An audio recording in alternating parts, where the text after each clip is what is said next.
What's going on? What's going on, chat? CT checking in. Thanks for tuning in. Thanks for joining us on this episode of Respect the Hustle podcast. Make sure you subscribe. Make sure you subscribe. I've been ready to go live all day, but we got some things to get to first. I knew I was witnessing something that I will never witness again in college football history. Travis Hunter is the best player in college football. Man, he is a one of one. On both sides of the ball, this brother is special. I mean, Travis Hunter is the best college football player in the country. Give him the Heisman now. He's not just out there taking snaps. He's dominating the game.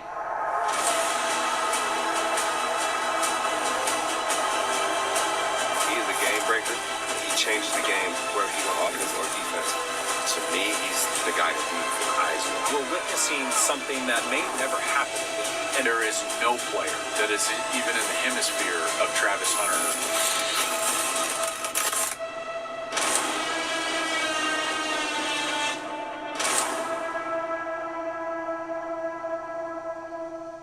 Hey, sorry for interrupting. Isn't that annoying? What if I told you there was a way to get rid of ads like this? The number one football prospect in the country, Travis Hunter. I grew up in West Palm Beach, Florida. All I did when I was little was play football, play basketball, go fishing with my cousins and little brothers that I used to play around with. And my cousins, they used to rough me up playing football in the front yard of my grandma's house. But whatever I did, I always had a smile on my face. So that's why I always have a smile on my face now. I started playing football very, very young. I started playing when I was 4 years old. My junior year was really what kicked everything off. We played a couple games on TV at my school, at my high school, and then I just been going crazy since. Destroying like a big brother to me. He used to come to my high school and shoot videos with me, and we used to go crazy with the YouTube content.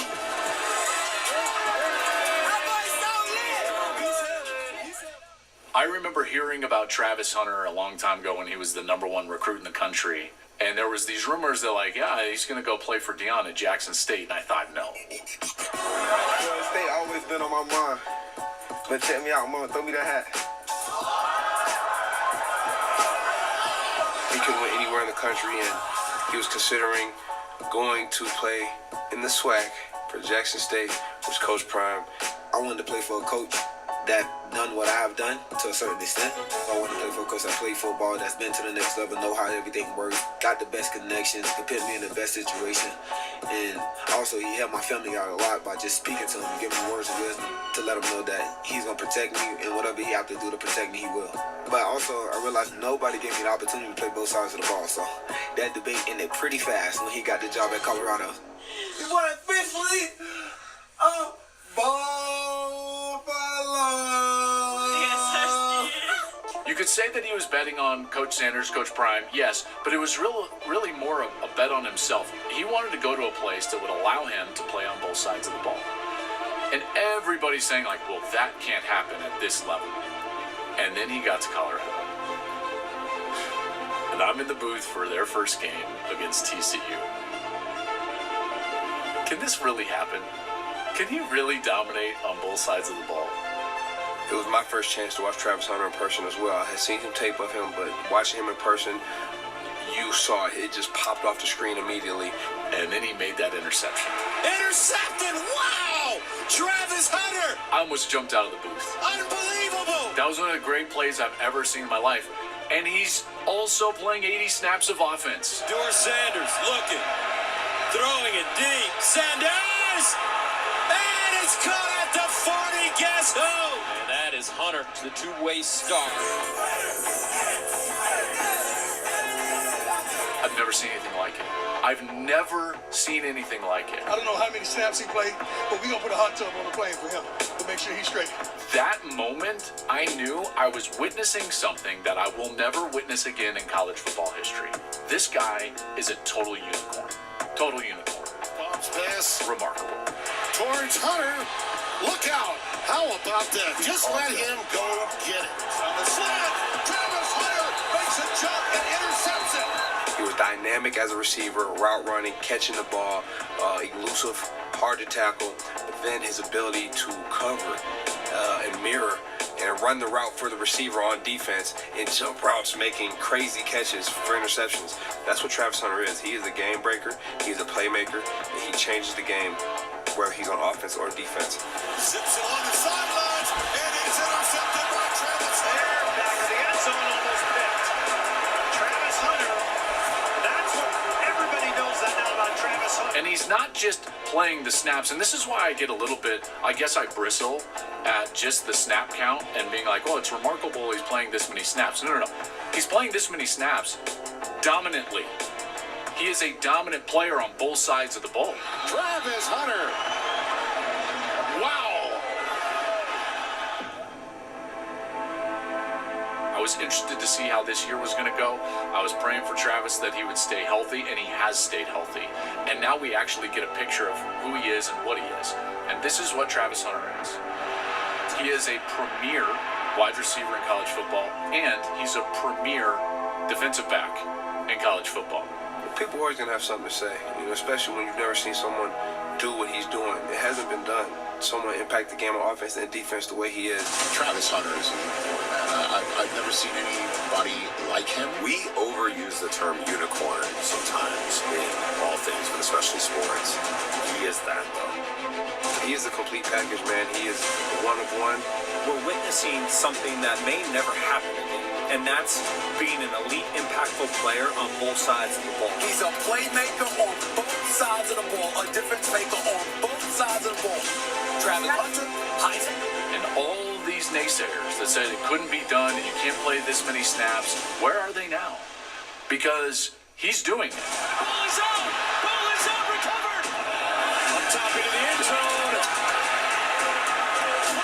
How did he make that one? He's just an absolute monster. He's playing almost every snap of the football game, and he is the best receiver. And then he plays defense lights out. Like, don't test him. I've never seen what Travis Hunter's done. I've coached for a long time. I've coached receivers. Been head coach. The guy played 170 plays in a game. Here's all I can say about Travis. If the NFL draft was tomorrow, he'd be the number one corner pick, and he'd be the number one receiver pick. You can't throw at him when he's on the defensive side, and you can't cover him when he's on the offensive side. I've never seen anything like it. I've been around football for my entire life. There is no player that is even in the hemisphere of Travis Hunter in terms of what he's doing this year for Colorado. Hunter, as usual, all over right up to the challenge. I mean, the guy is just unbelievable. I mean, Travis Hunter is the best college football player in the country. A miraculous, implausible, impossible catch by 12. Got him in! Room service touchdown! Hunter! Guns it. Sanders. Again! What a catch! Travis Hunter! Give him the Heisman now! Steps up! Hunter dives! Touchdown, Colorado! Intercepted! Hunter! He just pulled the Heisman.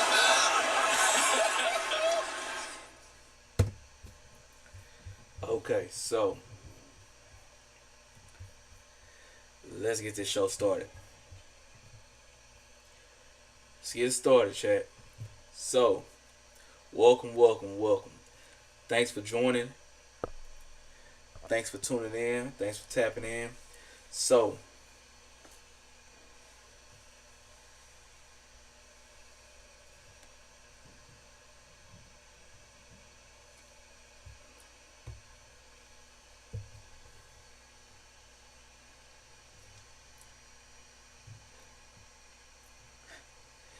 I'm going to try not to be animated, chat, because I'm just going to give you the facts. I'm just going to give you the facts tonight.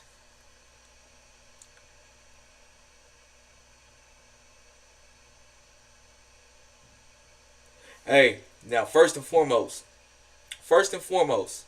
y'all see I'm a Patriots fan.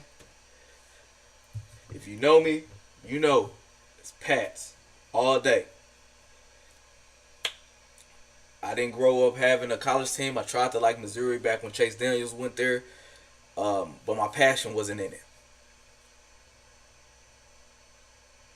I couldn't see myself flying, driving, doing anything that having to do with Mizzou. So me being a fan of theirs went out the window quick. When I used to play NCAA, I played with any team. Hell, I even played with Wyoming at a certain point.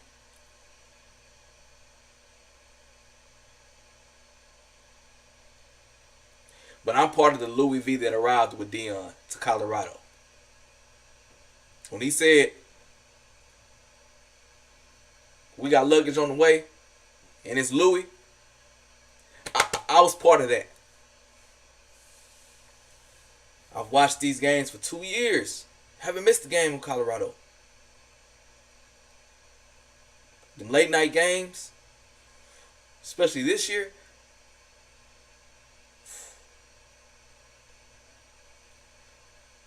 had me sleep on some of them Sundays that I wasn't supposed to be asleep. But unbiasedly, once again, I am part of the Louis V that showed up. So I'm going to tell it like it is. If you notice, I haven't said nothing just yet. I just showed you a video. Some of your favorite former players. Heisman winner, Matt Leinart, his comments. Mark Ingram, his comments. Some Hall of Fame legendary sportscasters. Joel Klatt, Feldman. I haven't said anything. It's only right. Before I get started, it's only right if I now comment, if I now show you Ashton Jeanty's his argument. Now,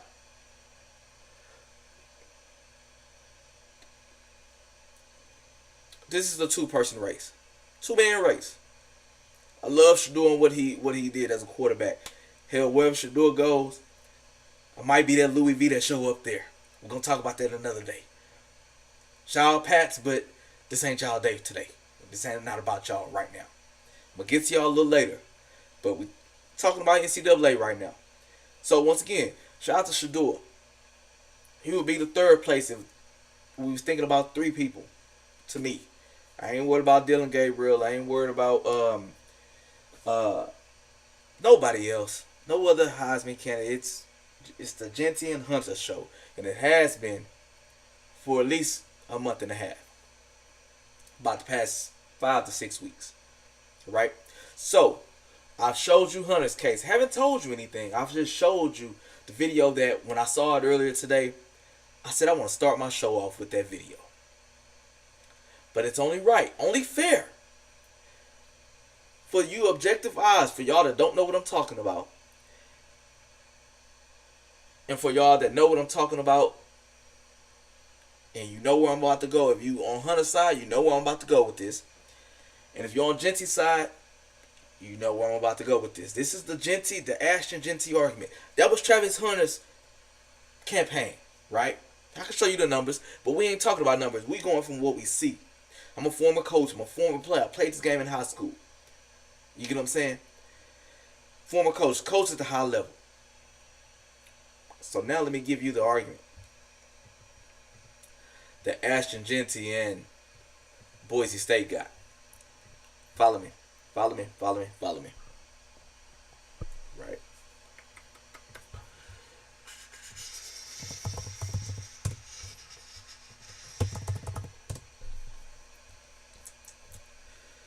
We're just going straight to the numbers. That's what he represents. Numbers, right? Talking numbers. All right. Respectively.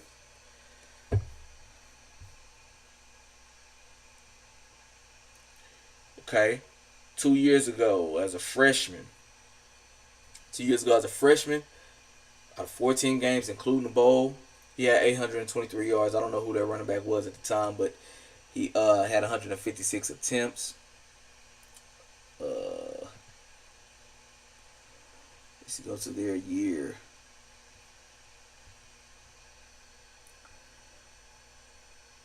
Okay, boom. 28 carries was the most he had. It was in the bowl game. Average 5.3 yards a carry. Not bad. As a freshman. Okay, good numbers. Good numbers. He used them sparingly.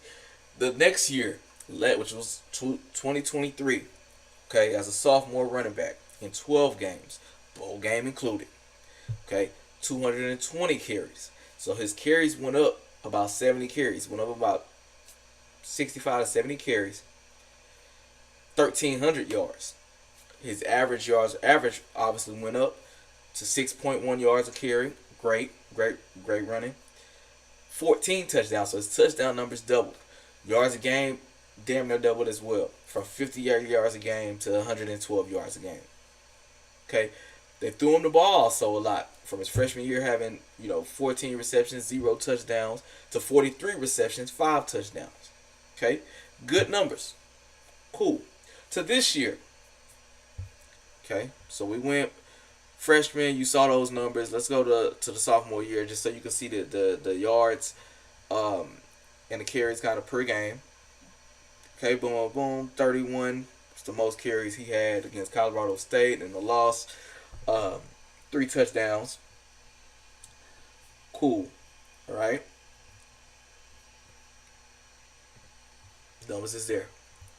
I mean, I know you might be saying, why am I giving you numbers? Because this has all been the only thing that everyone has been talking about, numbers. So I want to give you his argument. The videos, honestly, I probably have to dig it up. Like it's just turnaround quarterback. I can give you the play. I can tell you what. I can give me a second. I can show you the play. I can show you the play live. Right? Quarterback says, ready, go. Turn around. Boom. Ready, go.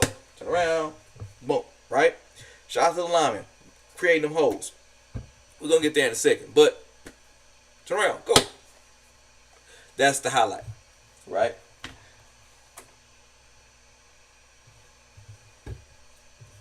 Let's go back to the numbers for this year. I want to make sure we're on the same page. All right? This year. Let's take a look at it. Okay?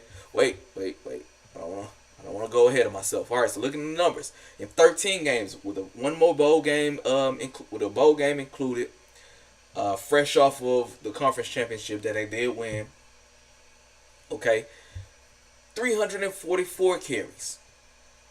344 carries. Hold on, I wasn't showing it. So he did 344 carries, 2,400 yards. Okay. Added an extra 1,000 yards until those numbers with over 100 extra yards. His yards per carry went up to 7.3. Cool. 29 touchdowns. So his touchdowns at this point doubled again with an extra on top. His yards per game went up to 192. Okay, with receptions went down, 20 receptions, 1 touchdown. Okay, gotcha. So he's running the ball more. Cool. Got it.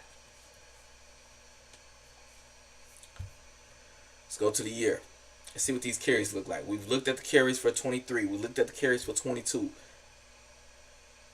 32, 37, 32, 34, 31, 33, 31. You get my drift.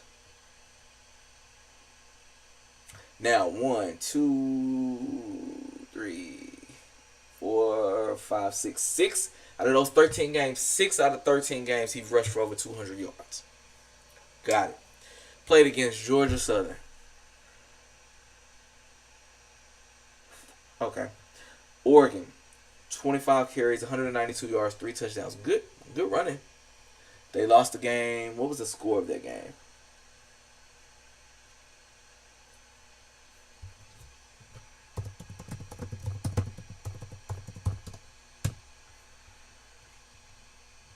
Okay, 37-34, good game.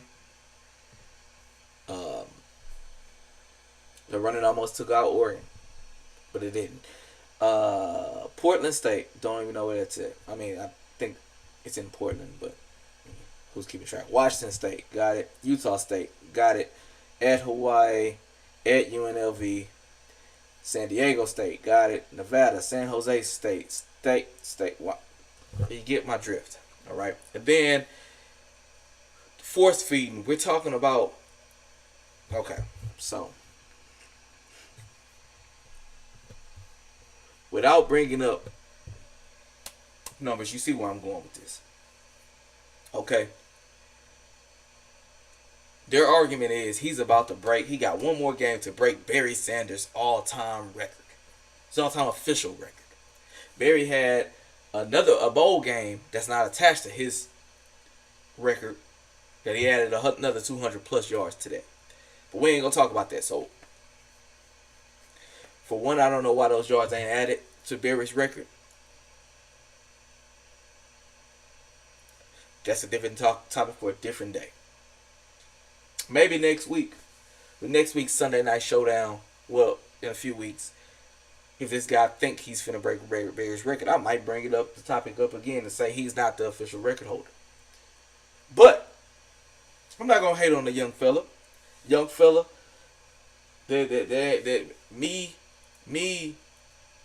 There's no point of me. The guy ran the heck out of the ball. Like, all seriousness behind. The guy ran the heck out of the ball this year.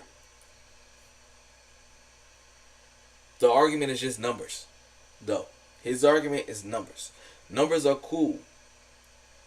Numbers are cool when you not going up against a unicorn. First and foremost, before I even go to the numbers, let's just talk about what we just saw. Now, I'm not going to break down his skill set and things like that, because that's going to be the draft day, Respect the Hustle edition. That's going to be the pro day, Respect the Hustle edition. That's going to be the combine, Respect the Hustle edition. Not me giving you a preview of his Heisman. First and foremost, the most exciting player I've watched in college football in my years was Reggie Bush. Every time he got the ball, I remember I was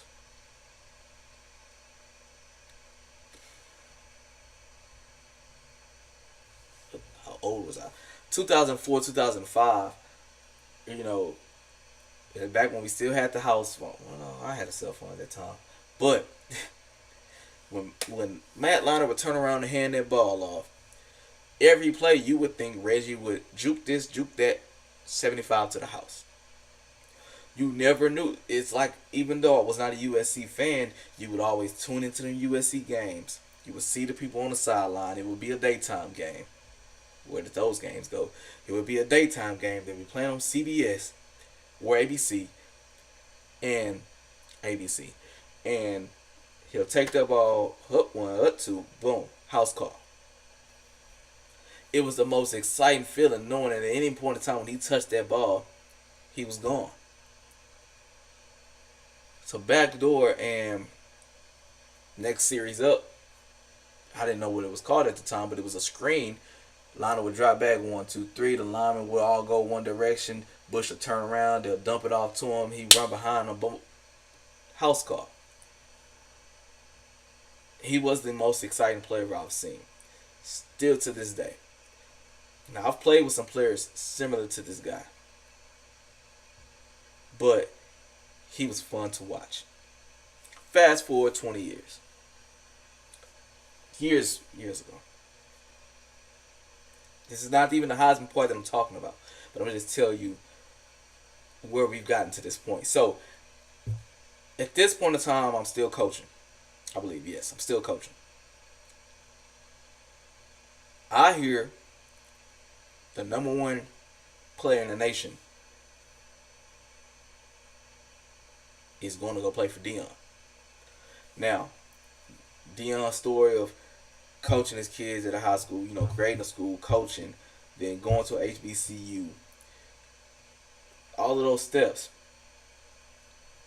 Probably finna flip the number one guy in the nation. Oh, I want to watch this. So boom, boom, boom. It came to my phone. This is when it's gonna happen. It's there now. I seen the video, watched it live. Right. Going to Jackson. Cool. From Florida, going to Mississippi. Cool. So I didn't really watch a lot of, like, some of the games that when it was on, if I just so happen to have time, like, boom, I'll catch it. They dominated the HBCU landscape. They dominated the SWAC. Okay. I think they even came to Prairie View at one point in time. I didn't go to the game, but like, it was a show. I started hearing rumblings about Deion might be leaving. Might be going to a top university. Hearing nothing but good things about Shador. Nothing but good things about Travis. Let me start tuning into some more games. Okay, maybe if I'm watching like a full game, not highlights. Obviously, highlights is what they are. Highlights. I can see some deficiencies. I can see some this and that, things of that nature. Watching the game and Shador, like, boom, he's hitting his throws. He's on point, on cue, like they well-oiled machine. Travis Hunter is doing some things out there that, I ain't seen before. Okay, like, I'm gonna tune in next week. Next week, same thing. Following week, same. That's who they were. So boom. It was just fun. Honestly, like, I stopped coaching years ago. That fun factor for me, honestly, like, just went away. Like, some other things and stuff we'll talk about surely one day, but I remember coaching in games and I can't wait till I get to this game. I can't wait to do this play call. That piece was gone. That's the same piece I had when I told myself growing up I want to be a coach. Watching Jackson State in their bowl games made me more interested again. Put me back in that lane. Not the lane of coaching, but the lane of being excited for the sport. Night after the bowl game, boom, flew to Colorado. I'm sitting here, I'm keeping track now. Well off media doing that thing. Boom, he accepted the job. Boom, Louis V, we on the way, right? Shout out to everybody else that's part of the Louis, right?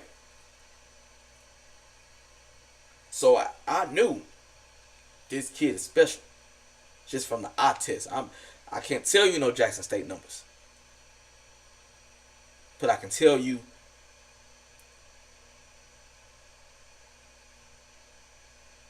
I've seen Heisman before. Talent is Heisman.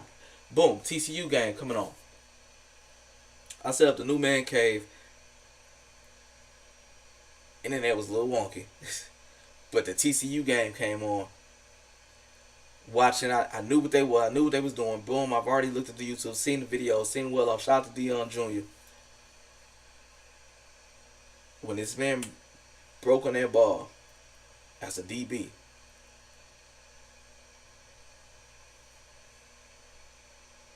he was a Heisman. Talks last year prior to getting injured against Colorado State. Came back, 3-4 weeks later. At that point, the morale's down because they took some L's. And he just pretty much finished the season out. But this year came on and, like people said, he can stay healthy, he's Heisman.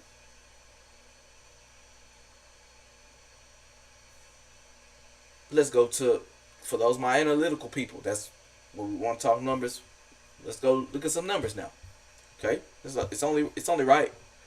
It's only fair, right? That's what we're talking about, fairness. Alright? Alright.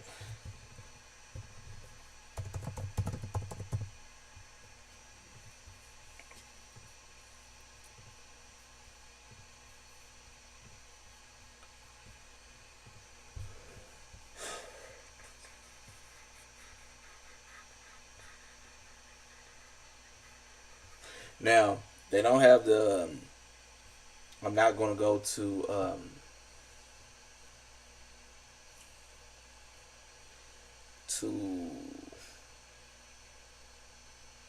We're not going to talk about Jackson State because once again, with them being FCS and Colorado being not only FBS, but also being one of the Power 4 schools. I mean, they don't have those numbers are not on here. I'm sure they're out there, but I'm just not going to go pull them up right now.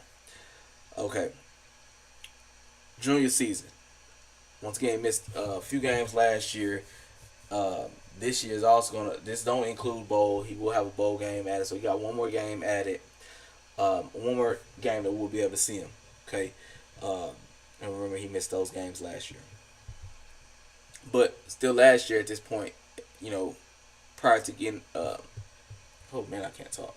So 2023. Let's go to it.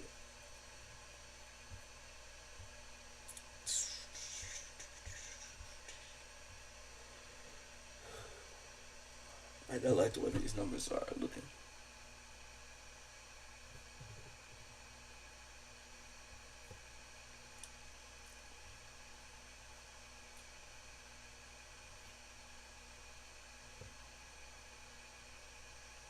Okay, so we ain't even gonna talk about last year. Let's go to the year that we're talking about. All right. On top of, let's just talk about two receivers. Will Shepherd, 6 touchdowns, over 600 yards. Tall, nice receiver. Jeanty surprised me. I saw the numbers at Florida Atlantic that he had last year, over 1,000 yards receiving, 14 touchdowns, I believe. Came here, joined up, had still 10 touchdowns this year, over 800 yards receiving. 10 touchdowns. So that's 16 touchdowns other receivers have gotten. That I haven't even talked about Jimmy Horn. Okay, boom. Let's look at this. Boom, boom, boom. The games they're gonna try to bring up. They're gonna bring up the Arizona game where he was injured. They're gonna bring up the Kansas State game where he was injured. Okay, just coming back off an injury. Every game, once he actually fully recovered. Okay. Come on now. 5 receptions. 8. Come on, man. Not 31. And let's see targets. Let's see if we can find targets. Sanders.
And there go some numbers. ESPN got some all years improvement.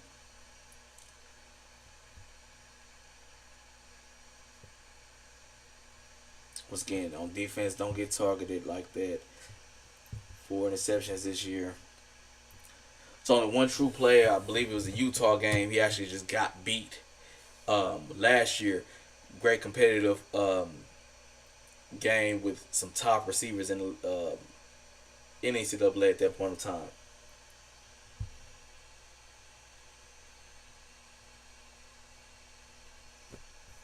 Okay.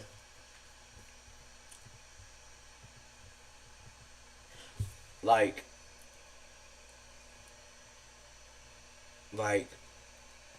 understand we're not just talking about numbers. Understand that we can talk about Ron Dane. We can talk about Ron Dane. We can talk about other players that have had an impact as a running back that have ran for over 2,000. Since we want to see stuff.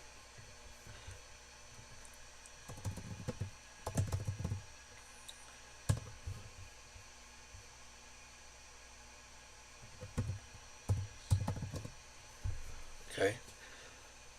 Let's see. Barry Sanders, Melvin Gordon, Kevin Smith, Marcus Allen, Rashad Penny.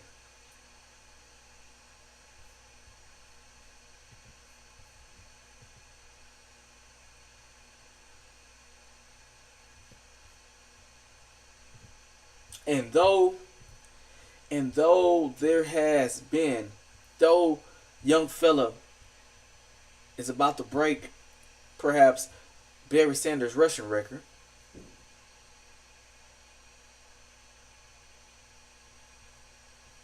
it's been done before.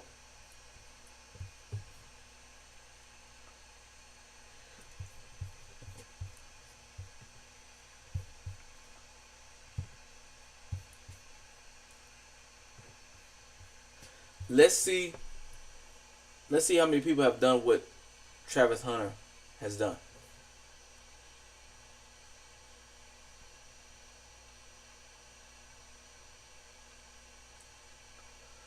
A lot of people bring up Champ Bailey.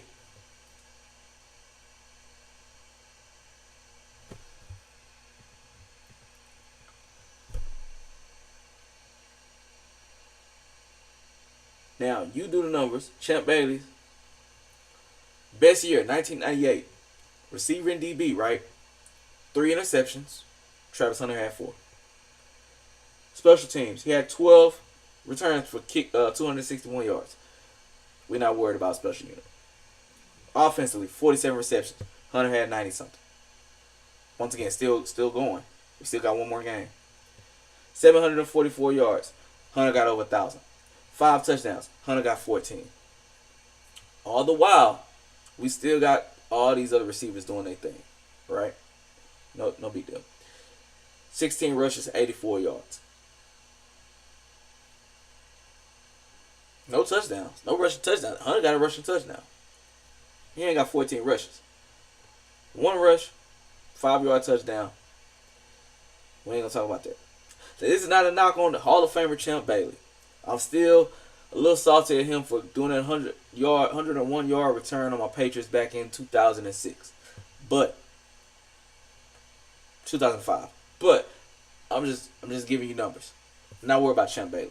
He's the closest thing that we had to Travis Hunter. And his best year didn't come close. Now, Paul Honung played everything. Quarterback, running back. The award that Travis Hunter won last year is named after the guy. So, I'm not even going to pull up his stats. There's no point. You got the award named after him. Cool.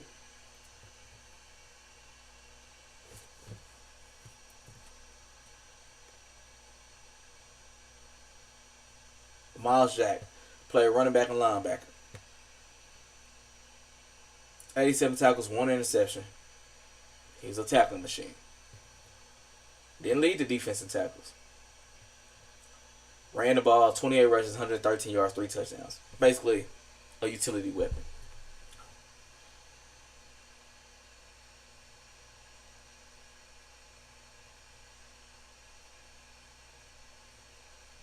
I also got everybody else's numbers, y'all. Charles Woodson, his Heisman year. 7 interceptions. Cool. Offensively, 11 receptions.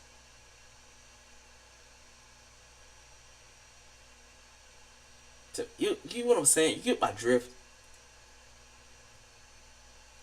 You get my drift. The numbers just don't add up. If we're talking numbers. We can talk numbers if y'all like. That's what y'all wanted to do with Jeanty. Even bringing up Hunter's numbers. I'm not saying... I made a joke the other day on the internet. Make sure you follow Respect the Hustle at Respect the Hustle Pod on IG. I made a joke saying, y'all talking stats, saying plays snap count is not a stat, which is not. But this guy's so good, he's making a snap count a stat.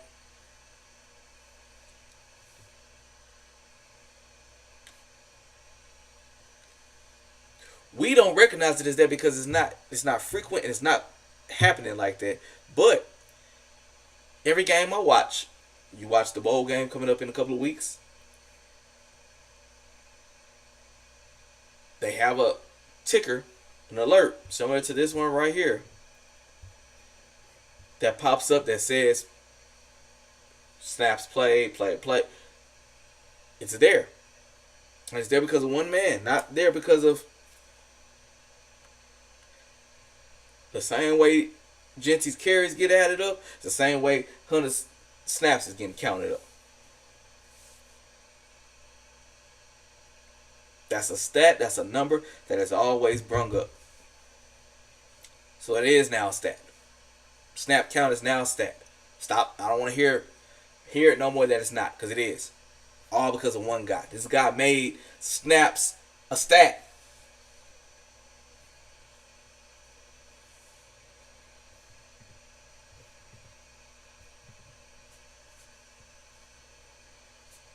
Conversation over.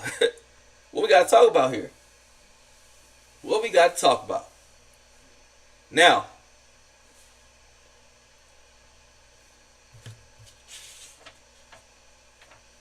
all right, y'all. I've had my fun.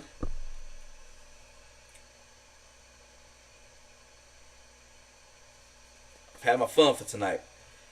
But now I got to kind of go to something I'm struggling with a little bit.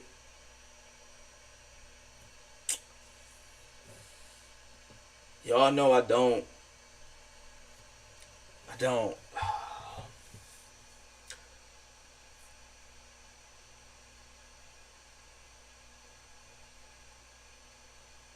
bring negativity. I really don't. Like, I'm a positive person. I'm enthused about positivity. Like I get upset like everybody. Like, everybody get upset. I can't say I don't get upset. But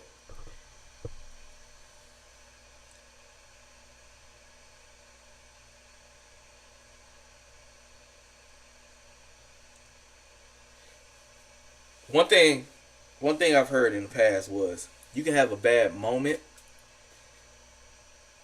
because things happen. Boom, you might have a bad moment. Like, my internet connection could shut off everything right now. Boom, bad moment. But I can't let that affect my day.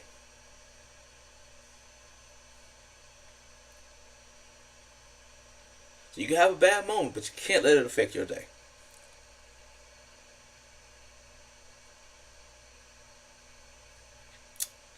Let's go to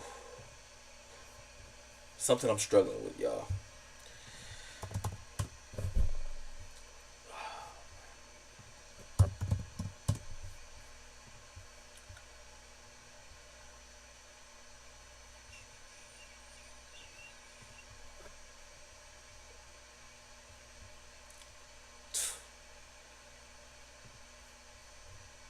Here we go.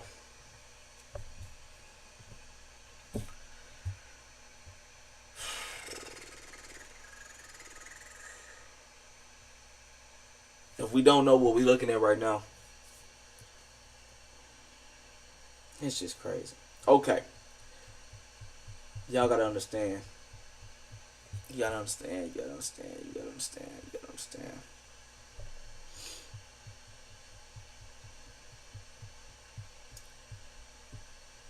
The same time that I'm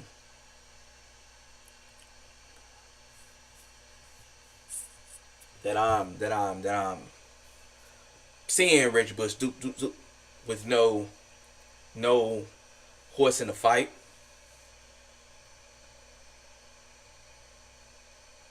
I cut that game off. The next day, my team comes out. 04. Let me show you what I've experienced. 2001. 02. 2001. 2003. 2004. So now we boom, boom, boom, boom, boom, boom, boom, boom, boom, boom. Tight ends come in. 2014. 2016. 2018.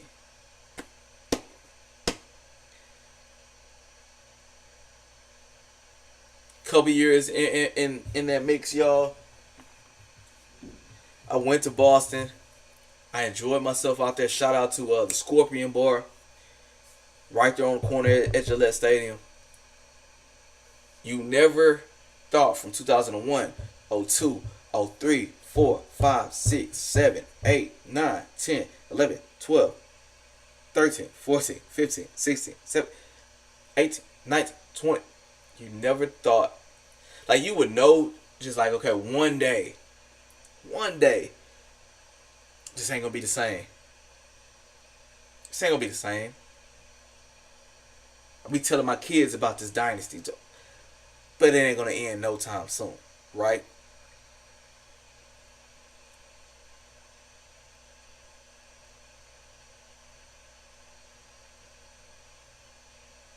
Brady left. Went to win the Super Bowl.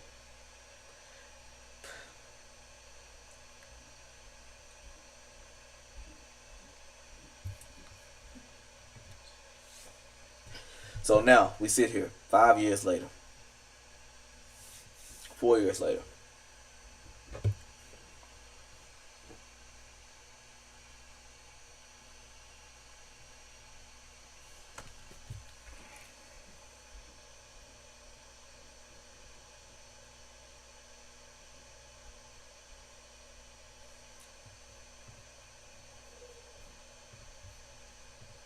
Here we go.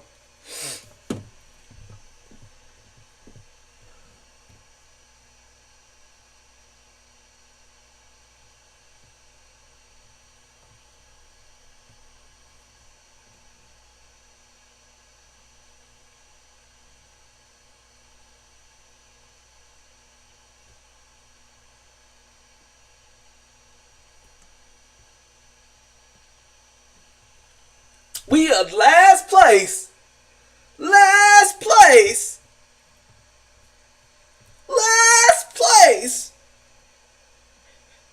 in the NFL.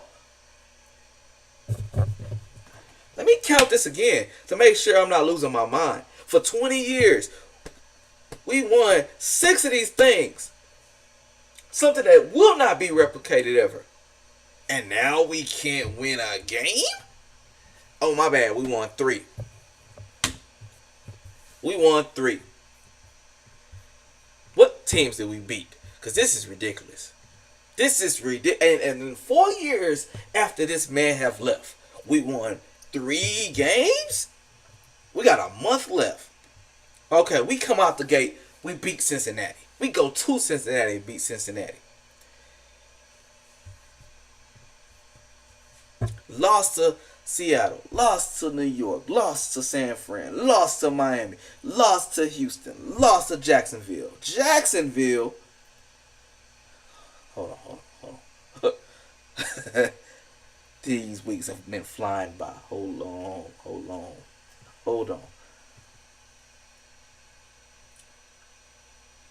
Let me go back through this one more time. Cincinnati won. Cool. We rolling. Seattle lost. New York lost. San Fran lost. Miami lost. Houston blew out. Jacksonville lost. Come back and beat the Jets like the way we were supposed to be. Lost to Tennessee. Lost to Chicago. We beat Chicago. My bad. Caleb Williams, y'all's number 1 draft pick, could not move the ball, could not score a touchdown. We won that game. But then lost to LA, lost to Miami, lost to Indianapolis. Shall I continue? So, we're eliminated from playoff contention. This is what I got to say. Because we got 4 more games left. 4 more. At Arizona, at Buffalo, going against LA Chargers, close out the season, Buffalo. So we got Buffalo 2 times in 2 weeks. It's ridiculous. 2 times in 3 weeks. My bad. Y'all got to get y'all numbers correct. Y'all got to get these schedules correct. Because the scheduling ain't scheduling. Now, I'm sorry. I've lost all professionalism for this podcast tonight. But my team sitting at 3-10 when typically at this point we're 10-3 on a bad season. We're 10-3 on a bad season. Sitting here with a month left of football, December football, we're about to turn up, so we ain't losing in December. We're going 4-0 in December. So typically, we're 10-3 right now. We've had the September woes. We went to Miami and took an L. We lost to another random team. But we at the most 10-3. 10-3. At the worst.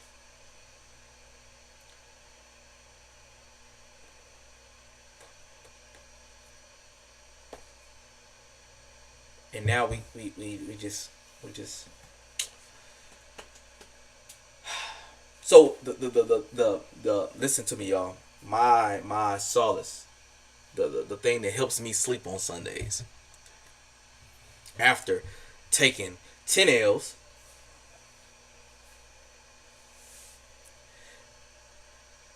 is the fact that the best part of the draft last year was getting that number 3 pick at about 8 o'clock and then going to sleep.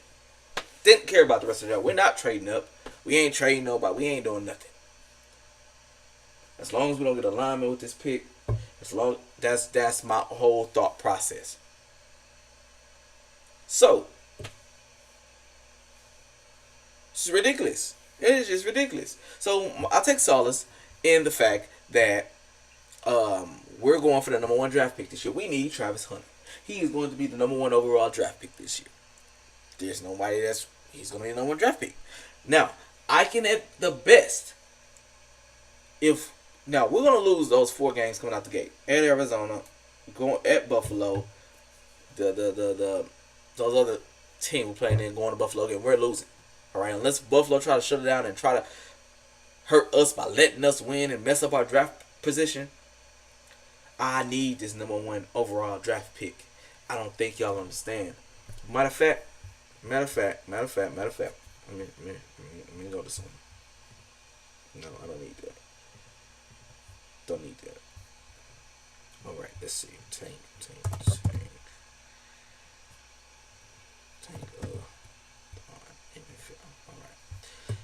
All right, Tankathon. All right.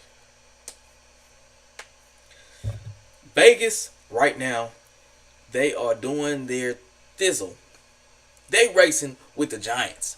They feel that we have Drake May. They not worried about that the Patriots is not worried about a quarterback. We're not, but we are worried about Travis Hunter because if Vegas goes for Shador, because if it holds right here, right true, if this draft position holds, I can see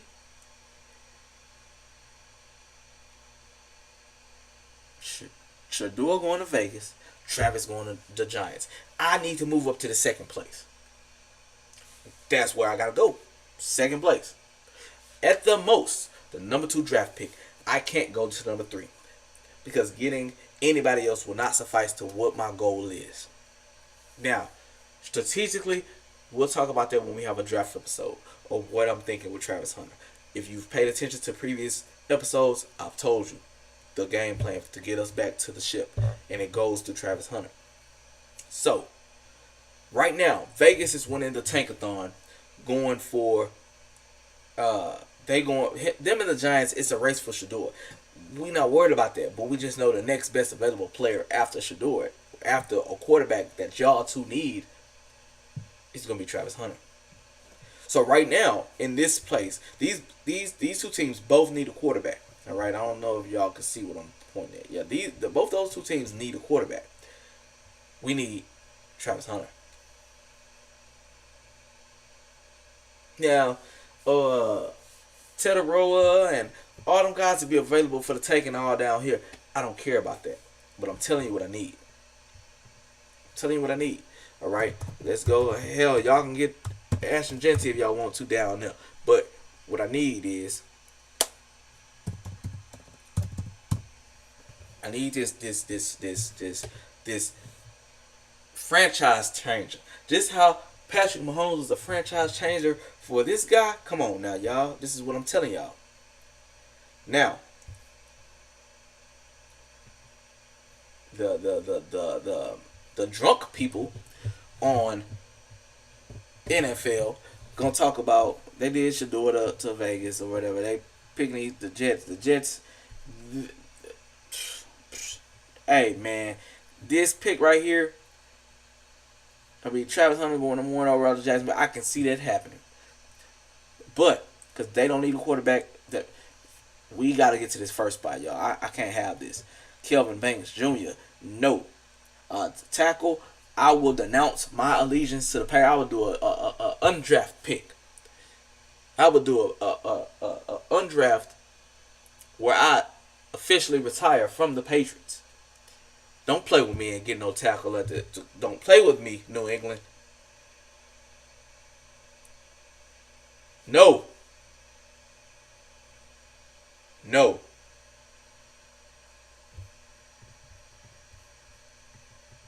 No. No. Do not play with me. No.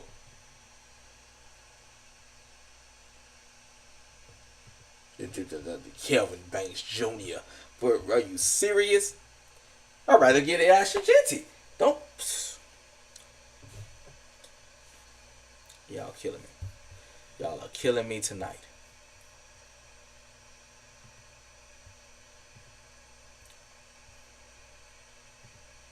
Kelvin Banks Jr.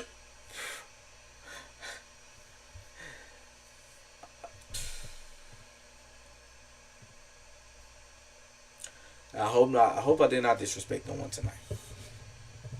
That was not my intention. That was not my goal when I got on here. That was not my intention. Not my goal when I went to this topic. But this is the bye week. I just wanted to analyze. I just wanted to go over some things, and I feel I did that.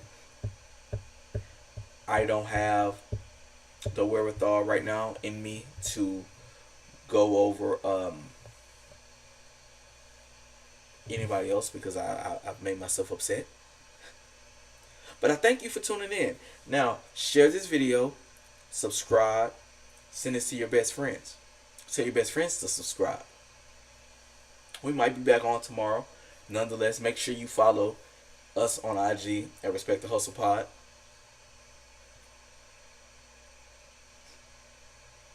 Subscribe.